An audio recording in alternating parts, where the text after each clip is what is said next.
Good morning students and welcome to the economics class. It is day 8. It means हमारी 8th class है. अब तक हम 7 classes में पढ़ चुके हैं. And in all these classes we study about national income and different aggregates which are related with the national income. In the last class, yesterday we study about GDP MP to the last NNPs. हमने different concepts पढ़े. Gross domestic product and market price, net domestic product at market price, net national product at market price, net national product at factor cost etc. और उनका क्या meaning होता है, उनके बीच में क्या डिफरेंसेस होते हैं, वो मैंने आपको वन बाय वन शो करा. हो सकता है आपको उसको पढ़ने में कहने के थोड़ी सी डिफिकल्टीज आई हो, तो आज उसको दोबारा मैं आपको रिवाइज करा रहा हूँ and by taking few examples. हम सबसे बात करते हैं कोई भी कंसेप्ट ग्रॉस लेते हैं. ग्रोस की जब भी हम बात करते हैं तो ग्रोस में हमेशा डेप्रिसिएशन इंक्लूड होता है. और अगर आप किसी वैल्यू को नेट को ग्रोस में चेंज करेंगे, in that case you have to add the depreciation. जैसे मान लीजिए आपने ग्रोस वैल्यू फाइंड करा, आपने क्या करा, नेट प्लस डेप्रिसिएशन. हमने क्या करा, नेट में डेप्रिसिएशन को ऐड कर दिया, देन इट बिकम्स ग्रोस. जैसे मान लीजिए आपने निकाला जीडीपी, तो आपको क्वेश्चन में दे रखा है एनडीपी, तो हमने एनडीपी को जीडीपी में चेंज करा. GDP equal NDP plus depreciation. तो डेप्रिसिएशन का रोल क्या होता है, नेट वैल्यू को ग्रॉस में चेंज करने के लिए यूज में लाना है. अगर मान लीजिए कंडीशन इसके अपोजिट है, you have to find net value, how you find gross minus depreciation. आप ग्रॉस में से डेप्रिसिएशन लेस करेंगे तो आपको क्या मिल जाएगा, net value. Suppose you have to find NDP from GDP, how you find NDP equal GDP minus depreciation. आपने क्या करा, जीडीपी में से डेप्रिसिएशन लेस कर दिया, तो जीडीपी क्या बन गया, एनडीपी. अगर मान लीजिए किसी क्वेश्चन में आपको ओनली डेप्रिसिएशन ही फाइंड करना है, so how you find gross value minus net value. Suppose that you have to find depreciation from GDP. आपको जीडीपी से डेप्रिसिएशन फाइंड करना है और आपने देखा कि आपको क्वेश्चन में एनडीपी भी दिया हुआ है. So GDP minus NDP, gross domestic product minus net domestic product equal to the depreciation. अगर हमने ग्रॉस वैल्यू में से नेट वैल्यू को लेस कर दिया तो हमारे लिए क्या बच गया, depreciation. I think it's clear what is the role of depreciation. Depreciation make the difference between gross value and net value. When we study any gross value, depreciation included in it. When we have to find net value, we have to subtract depreciation from the gross value. And depreciation is the difference between gross value and the net value. Okay? मैंने आपसे पहले भी कहा है, depreciation के 3 alternative units मैंने आपको बताए थे. आप चाहो तो रिवाइज करके देखो, शायद किसी को याद हो.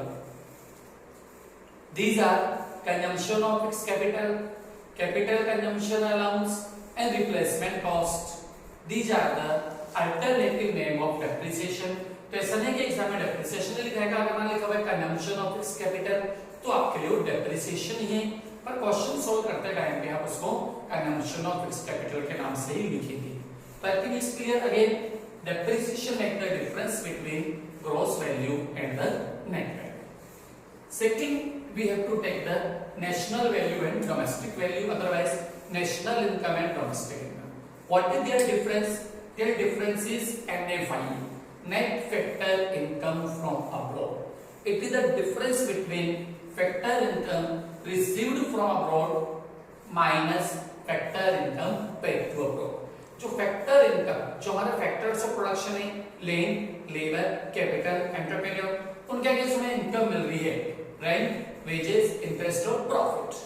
जो हम factor income rest of the world से receive कर रहे हैं और जो हम pay कर रहे हैं, दोनों के बीच का डिफरेंस क्या होता है, NFI, net factor income from abroad. This NFI including national product और national income. How you find national value, domestic value plus NFI. अगर मान लीजिए आपको जीएनपी निकालना है, पर क्वेश्चन में दिया हुआ है जीडीपी, तो आप जीडीपी में अगर NFI प्लस करेंगे it becomes national. So GNP equal GDP plus NFI. अगर इसका अपोजिट करते हैं, अगर मान लीजिए हमारे को कोई डोमेस्टिक वैल्यू फाइंड करनी है, तो डोमेस्टिक वैल्यू आप कैसे फाइंड करेंगे, नेशनल वैल्यू माइनस NFI. आप नेशनल वैल्यू में से NFI लेस करेंगे तो हमारे को क्या मिलेगा, डोमेस्टिक वैल्यू. और अगर किसी क्वेश्चन में आपको NFI फाइंड करना पड़ता है तो आप कैसे निकालेंगे, national value minus domestic value. आपने क्या करा, नेशनल वैल्यू में से डोमेस्टिक वैल्यू लेस कर दिया तो आपको क्या मिल गया, NFI। और NFI निकालने के तरीके मैंने आपको और बताया, factor income received from abroad minus factor income paid to abroad. Okay, अगर किसी क्वेश्चन में मान लीजिए फैक्टर इनकम खाली रिसीव्ड रखा है, factor income received from abroad 20 और पेड नहीं है, तो हम क्या करेंगे, अगर हम डोमेस्टिक से नेशनल वैल्यू निकाल रहे हैं तो आप उसको प्लस कर देंगे, और अगर फैक्टर इनकम पेड को अब्रॉड दे रखा है तो आप उसको माइनस कर देंगे, और अगर दोनों दिया हुआ है तो रिसीव्ड माइनस पेड करके आप उसका डिफरेंस निकालेंगे। अगर मान लीजिए कभी कोई वैल्यू नेगेटिव है, किस तरह, factor income received from abroad -20, factor income received from abroad -20। थोड़ा बेटा सीरियसली लेना, मैं नेट नहीं बोल रहा हूं, मैं क्या कह रहा हूं, factor income received from abroad -20। अब रिसीव्ड आप क्या करेंगे, प्लस, और आप इसको कैसे करेंगे, plus in bracket -20, when you open the bracket plus minus minus. तो फैक्टर इनकम जो रिसीव्ड कर रहे हैं वो नेगेटिव आ रहा है, तभी आप उसको ऐड करेंगे, पर जब उसका सॉल्यूशन करेंगे तो सॉल्यूशन में वो चीज नेगेटिव हो जाएगी, पर जो रिसीव हो रहा है वो आपको प्लस करना है और जो पेड है वो आपको माइनस करना है। अगर मान लीजिए पेड वैल्यू प्लस में, factor income paid to abroad 20, पर पेड आपको माइनस करें तो माइनस प्लस 20, सो फाइनली वो प्लस हो जाएगा। और अगर दोनों दिया हुआ है तब रिसीव्ड माइनस पेड करके दोनों का डिफरेंस फाइंड करेंगे। इसी तरह से तीसरा इसका कांसेप्ट हमारे लिए इंपॉर्टेंट होता है मार्केट प्राइस और फैक्टर कॉस्ट।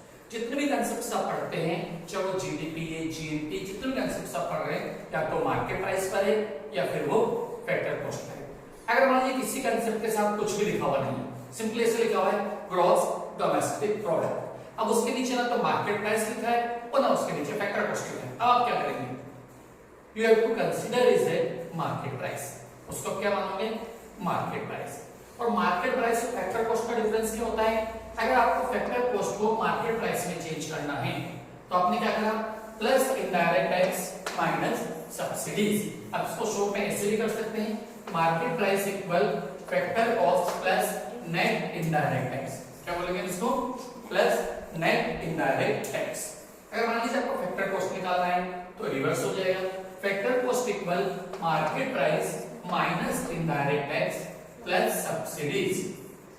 क्या होगा, factor cost equal market price minus indirect tax plus subsidy, और इसको आप शॉर्ट में ऐसे भी कर सकते हैं, factor cost equal market price minus net indirect taxes. So what is the difference between market price and factor cost, it is the net indirect tax. अगर मार्केट प्राइस फाइंड करते हैं तो factor cost plus net indirect tax, और आप factor cost find करते हैं market price minus net indirect tax. और अगर मान लीजिए आपको नेट इनडायरेक्ट टैक्स फाइंड करना है तो क्या करेंगे आप, market price minus factor cost. So basically तीन कांसेप्ट्स हैं, ग्रॉस और नेट, डोमेस्टिक और नेशनल, मार्केट प्राइस और फैक्टर कॉस्ट। इनके बीच में क्या डिफरेंसेस होता है, उसका क्या यूज है, मैंने आपको शॉर्ट में बताया। अब इसको नीचे कुछ एग्जांपल्स लिए हमने, हम उसके बारे से देखने की कोशिश करते हैं, अच्छे से समझने की कोशिश करते हैं। मान लीजिए आपको एनएनपीएफसी फाइंड करना है, क्या फाइंड करना है आपको, एनएनपीएफसी, और क्वेश्चन में आपको गिवन है जीडीपीएमपी। हम क्या करेंगे, इस जीडीपीएमपी को एनएनपीएफसी में चेंज करेंगे। अगर आपको कल का लेक्चर ध्यान हो तो एनएनपीएफसी मींस नेशनल इनकम, ये क्या हमारे लिए ग्रॉस, ये क्या हमारे लिए नेट। हमने ग्रॉस को नेट में चेंज करा, minus depreciation.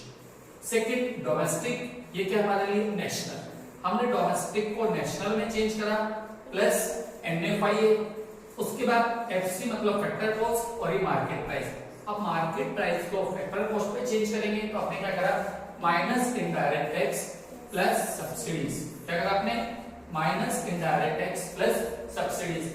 Bye this way you change GDPMP into NNPFC. एक एग्जांपल और लिया मैंने, अगर मान लीजिए आपको जीएनपीएफसी फाइंड करना है और क्वेश्चन में गिवन है NDPMP, you have to change NDPMP into GNPFC. ये नेट और एक ग्रॉस, आपने नेट को ग्रॉस में चेंज करा, प्लस डेप्रिसिएशन। क्या करा आपने, नेट को ग्रॉस में चेंज करा तो आपने क्या करा, प्लस डेप्रिसिएशन। डोमेस्टिक को नेशनल में चेंज करा, प्लस एनएफआईए। फिर आपने मार्केट प्राइस को फैक्टर कॉस्ट में चेंज करा, minus indirect tax plus subsidies. इस minus indirect tax plus subsidies को शॉर्ट में माइनस नेट इनडायरेक्ट टैक्स भी लिख सकते हैं। ये डिपेंड करेगा एग्जाम में कैसे गिवन है। अगर एग्जाम में minus indirect tax plus subsidy तो आपको ऐसे लिखना है, तो अगर एग्जाम में नेट इनडायरेक्ट टैक्स के फॉर्म में गिवन है आपको वैसे लिखना है। So how you find GNPFC and DPMP plus depreciation plus NFIA minus indirect tax plus subsidies. एक एग्जांपल और लेते हैं। अगर मान लीजिए आपको जीडीपीएमपी फाइंड करना है और क्वेश्चन में आपको एनडीपीएफसी गिवन है, तो आपने पहले क्या करा, नेट को ग्रॉस में चेंज करा प्लस डेप्रिसिएशन, फिर आपने डोमेस्टिक दोनों सेम है, कोई चेंजेस हमें करना ही नहीं है, फिर आपने फैक्टर कॉस्ट को मार्केट प्राइस में चेंज करा plus indirect tax minus subsidies. So these are the examples by which we can change one aggregates or national income aggregates into another. एक छोटा सा समझने की बात है कि इसका फॉर्मूला हमारे को रखना नहीं है, आपको सिर्फ इतना ध्यान में रखना है कि यहाँ पर जैसे ग्रॉस और नेट आ रहा है तो उनके बीच का डिफरेंस डेप्रिसिएशन होता है, ग्रॉस में डेप्रिसिएशन इंक्लूड है, नेट में नहीं है। नेशनल डोमेस्टिक आ रहा है तो उनके बीच का डिफरेंस एनएफआई है, नेशनल में एनएफआई इंक्लूड होगा, डोमेस्टिक में नहीं होगा। अगर मार्केट प्राइस फैक्टर कॉस्ट है तो मार्केट प्राइस में प्लस नेट इनडायरेक्ट टैक्स होगा, फैक्टर कॉस्ट में नहीं होगा। तो ये चीज आपको समझना है और उसके अकॉर्डिंग आपको फॉर्मूला डेवलप करना है। इनको आपको रखना नहीं कि हम एनडीपीएफसी का फॉर्मूला रटेंगे कि हम जीडीपीएफसी से एनडीपीएफसी कैसे निकालना है, नो, मैं इसका कभी सजेशन आपको नहीं दूंगा। आपको सिर्फ क्या करना है, इनके जो डिफरेंसेस है उनको क्लियर करना है और उन्हीं के बिहाफ पर कोई क्वेश्चन आपको आती है तो आपको उसको सॉल्व करना है। In the next class we solve different type of equations, more equations, and we solve some numerical questions also. Please try to study them very carefully. Thank you.